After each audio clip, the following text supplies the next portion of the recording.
Yeah, Barbara Morse here with the University of Rhode Island medieval scholar and papal expert Joëlle Rollo-Koster.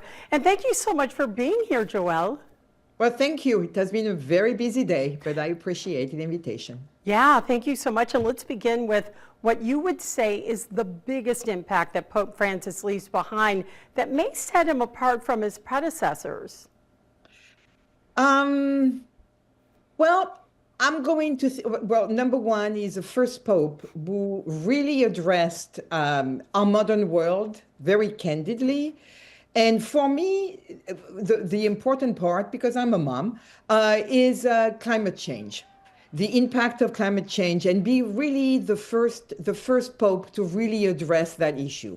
But he's also the Pope of many firsts. He basically wanted to have a blessing, which was then refused for divorcees, for LGBTQ individuals. So he really tried. He's the Pope of immigration, the Pope who supports the poor, the Pope who said to the wealthy nation, you know, you need to help the poor nations.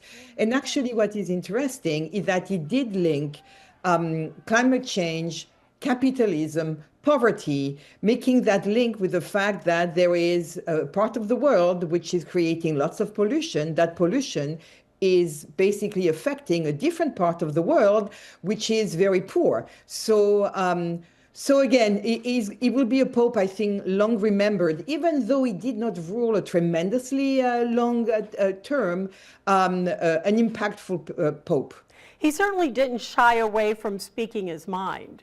No, and I think this is what we have to admire in him was his candidness. I think we should not, we need to remember that there is a part of politics in the papacy. So it's kind of interesting to see that.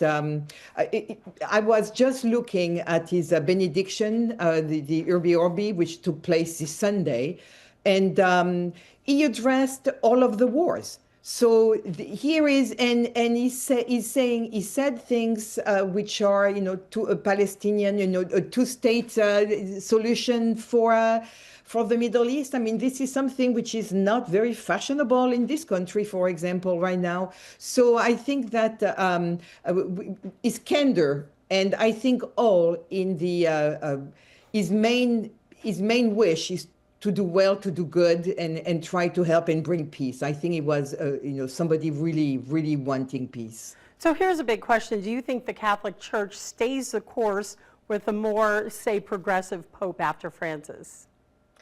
So it's very interesting because on the one hand, so we have a College of Cardinals with a majority of cardinals having been named by the papacy.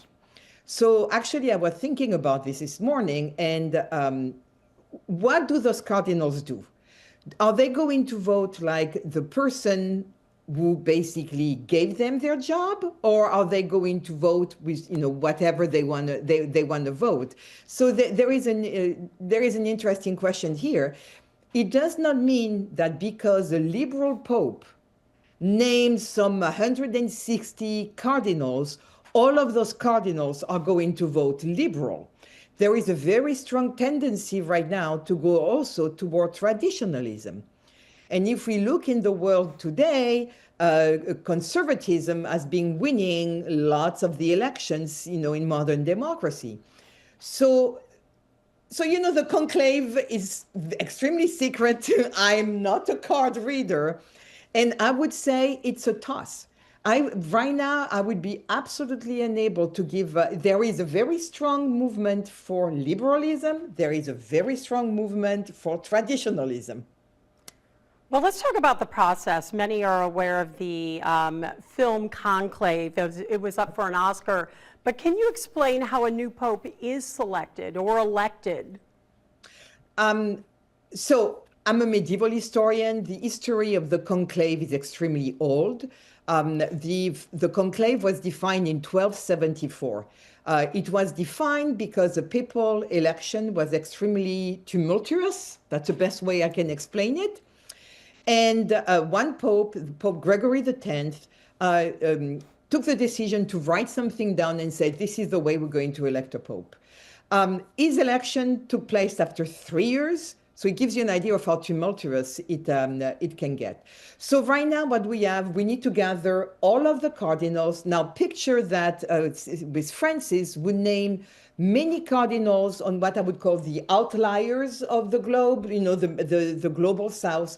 So it's going to take them some time to get together to arrive in Rome. It's interesting because many of them don't know each other. So there is going to be a moment, there is something of a formal thing called a meeting before the entrance in the conclave. But they need to arrive, they need to talk to each other. And then eventually all of the cardinals who are younger than 80 years old will be allowed to participate in the conclave. Now, the conclave is a room, in this case, in the Sistine Chapel. Historically, it could take place wherever the Pope died, but now in modern time, it has been in the Sistine Chapel. So the Sistine Chapel is all reorganized. So you have benches where the cardinals are organized according to their ranks, cardinal, deacon, priest, bishop. And then before they say a mass, they enter into the conclave. They promise on the Bible that they are going to do their best to nominate somebody according to their conscience, and I guess the Holy Ghost. And then eventually we're going to have something like, there is one round on the first day and then several rounds. The most important part to remember is that we need to have a majority, which is a 2/3 majority, which means that if the 2/3 majority is not obtained after something like 13 days, at something like 5 elections, 5 nominations a day, then we have a day of rest. And then there is a competition between the two top ranked. I don't think that in the modern time, I mean, I have not checked, but I don't think it has happened ever. I don't know. I won't promise. I don't know at this point. The majority of the time, the electors are going to need to be, how shall I say, they're not supposed to talk. So the conclave needs to be secret. So what the Vatican does now is that they are jammers, I think it's called, basically where you have no Wi-Fi reception, no cell phone reception inside the Vatican, because again, it has to be absolutely secret. Historically, I have stories in the Middle Ages of little notes being passed in food baskets via the windows. I mean, there is some folkloric stuff like that. What else can I say about it? Again, I have mentioned that it's only like something like 138 cardinals, which are the one younger than 80. There is a group of people who is chosen by luck, they're drawing, to see who is going to be in charge of the voting itself. So they are called the scrutinizers. And you have 3 scrutinizers who are going to make sure that the names are correct, the orders are correct, and they are also making sure that the ballot, which is deposited in an urn. So usually there is a kind of roundish urn. Actually, the movie showed it pretty well. There is a plate, you put the ballot, and then using the plate, you put the ballot in the urn. And then the scrutinizer are going to name out loud as they open the ballots. They are going to name out loud who is being named, and somebody is writing down the number of votes each name got until we get to the 2/3 majority. And it's black smoke, no pope, white smoke. Exactly, Pope. exactly. Finally, are there candidates that may be already on a short list? What are you hearing? Well, when you read, but you know what? I was also reading that most of the people who made predictions and thought were utterly wrong. So right now, on the top, you have the Secretary of State, Parolin, is Italian, current Secretary of State of the papacy, which means he's a liberal.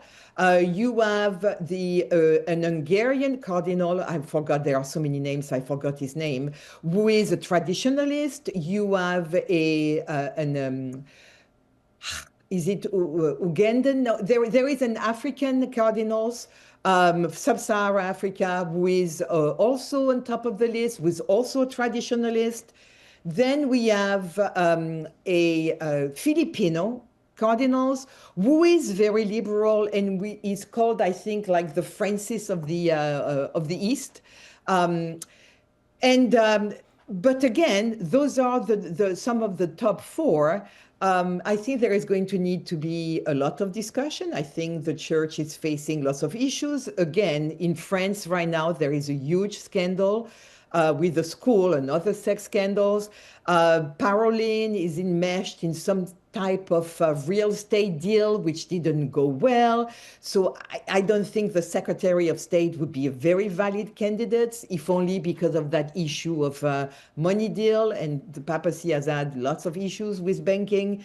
But again, we need to know which way we're going to go. Are we going to go traditionalist? Are we going to go liberal? And it's difficult. This will be very interesting to see how this all pans out. Joëlle, thank you so much for joining us today and for your insights about this topic. We truly appreciate it. Thank you. Thank you.